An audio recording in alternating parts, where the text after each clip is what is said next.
তো বন্ধুরা, আজকে আমার চ্যানেলে আপনাদের সবাইকে স্বাগতম। আজকে আমি নিয়ে এসেছি একটা ডিজাইনওয়ালা স্পঞ্জি কেক। এই কেকটা বানাতে গিয়ে একটু দেখতে পাচ্ছেন আমার ডিজাইনটা একটু খারাপ হয়ে গেছে। তো কেন খারাপ হয়েছে এইটাও আমি আপনাদেরকে আজকে শেষে বলে দেবো, যেন এই ভুলটা আপনাদেরও না হয়। তাহলে চলুন আজকে কেকটা করা যাক। দেখুন, আমি একটা পাত্র নিয়েছি, ওতে আমি 2 কাপ ঘি নিয়ে নিচ্ছি। আপনি সাদা তেলও নিতে পারেন। আর এর মধ্যে আমি নিয়ে নিচ্ছি আমার স্বাদ অনুযায়ী আমি চিনির গুঁড়ো। আপনি যেমন মিষ্টি খাবেন সেই অনুযায়ী আপনি চিনির গুঁড়োটা নেবেন। আপনি চিনিটা মিক্সিতে গুঁড়ো করে নেবেন, নিয়ে এর মধ্যে আপনি 2টো ডিমকে ফাটিয়ে দেবেন। দেখুন, আমি 2টো ডিম ফাটিয়ে নিচ্ছি।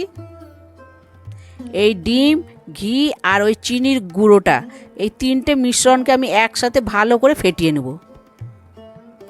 ফেটানো হয়ে গেছে। এবার এর মধ্যে আমি দেখুন 2 কাপ নিয়েছি রুল ময়দা, আমি নিয়েছি খাবার সোডা 1/2 চামচ, আর নিয়েছি লবণ, আর নিয়েছি 1 চামচ আমি বেকিং পাউডার।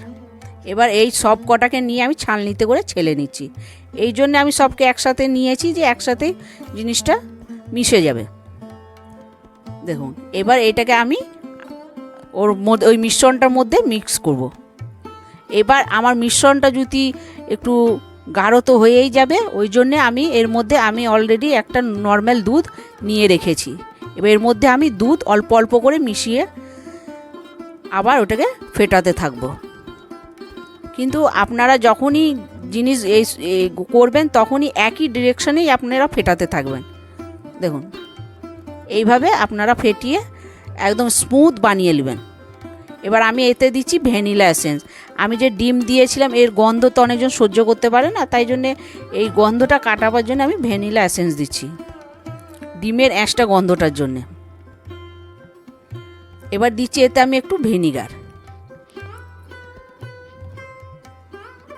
দেখুন, আমি ওইভাবেই একই প্রসেসে আমি ওটাকে ফেটিয়ে নিচ্ছি। এবার এই মিশ্রণটাকে আমি 2 ভাগে ভাগ করব। এর মধ্যে আমি একটা ফুড কালার মিশাবো, সেটাকেও আমি এই মিশ্রণের মধ্যে দিয়ে আমি ভালো করে মিশিয়ে নেব। দেখতেই পাচ্ছেন আমি ফুড কালারটা মিশিয়েছি এবং ওই একই ডিরেকশনে আমি ফেটিয়ে যাচ্ছি। দেখুন, আমার মিশ্রণটা কমপ্লিট হয়ে গেছে। এবার আমি সাজাবো। দেখুন, আমার এই বাটিটা, আমার এই যে পাত্রটা নিয়েছি, এই পাত্রটা আমার হয়ে গেছে ছোট, ওই জন্যে আমার কেকটা একটু খারাপ হয়ে গেছে। ওই জন্যে আমি আরও করে আপনাদেরকে জিনিসটা দেখাচ্ছি যে কোনো ডিজাইনওয়ালা কেক আপনারা বানাতে গেলে পাত্রটা সাইজটা একটু বড় নেবেন, নাহলে ডিজাইনটা খারাপ হয়ে যাবে।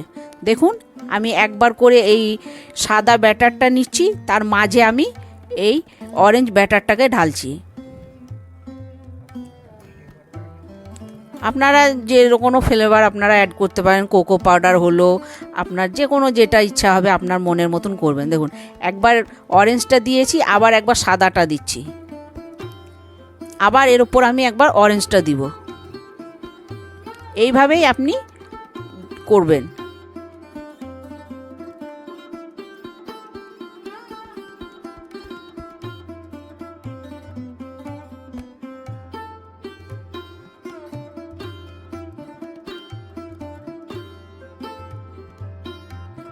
দেখুন, এবার আমি একটু ট্যাপ করে নিচ্ছি যেন যত বাবলস আছে সব যেন হয়ে যায়।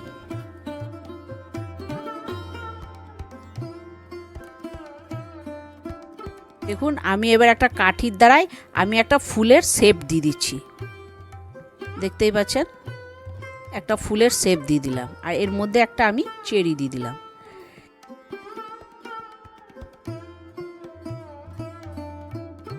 একটা আমি পাত্রের মধ্যে লবণ দিয়ে দিলাম। আপনি লবণ, বালি এবং একটা স্ট্যান্ডেরও ওপর করতে পারেন, আপনার যেমন সুবিধা হবে আপনি সেই মতন করবেন। আমি তো একবার স্ট্যান্ডে করে দেখিয়েছিলাম, আজকে আমি একটা নুনের ওপর করে দেখাচ্ছি। তো দেখুন, ডিজাইনটা আমার খুব সুন্দর হয়েছে, কিন্তু আমার একটাই ভুল হয়েছে, আপনারা দেখতেই পাবেন। আমার ভুলটা হয়েছে যে আমার পাত্রটা হয়ে গেছে ছোট, নিয়ে ওপরে গিয়ে আমার যে ফুলের ডিজাইনটা ছিল ওটা আমার এক হয়ে গেছে, কিন্তু ভেতরটা আমার ডিজাইনটা কিন্তু ঠিকই ছিল। দেখুন কাঠি দিয়ে আমি দেখিয়ে দিচ্ছি যে আমার কেকটা কত সুন্দর হয়েছে। এবার দেখুন আমি বার করেও দেখাচ্ছি আপনাদেরকে। আপনারাও আমার মতন এই ভুলটা করবেন না। আপনারা যখনই কোনো ডিজাইনওয়ালা কেক বানাবেন, জায়গাটা মিনিমাম যেন একটু বড় হয় আপনার। আমার জায়গাটা ছোট হওয়ার কারণে আমার ওপরকার ডিজাইনটা একটু নষ্ট হয়ে গেছে, কিন্তু ওই রকমই স্পঞ্জি, এরকম সফট হয়েছে, খেতেও ওরকম সুস্বাদু হয়েছে, খালি আমার ডিজাইনটা একটু খারাপ হয়ে গেছে। তার জন্য আমি আপনাদের কাছে দুঃখিত। ওই জন্য আমি আরও করে নিয়ে এলাম যে এই ভুলটা যেন আপনাদের না হয়।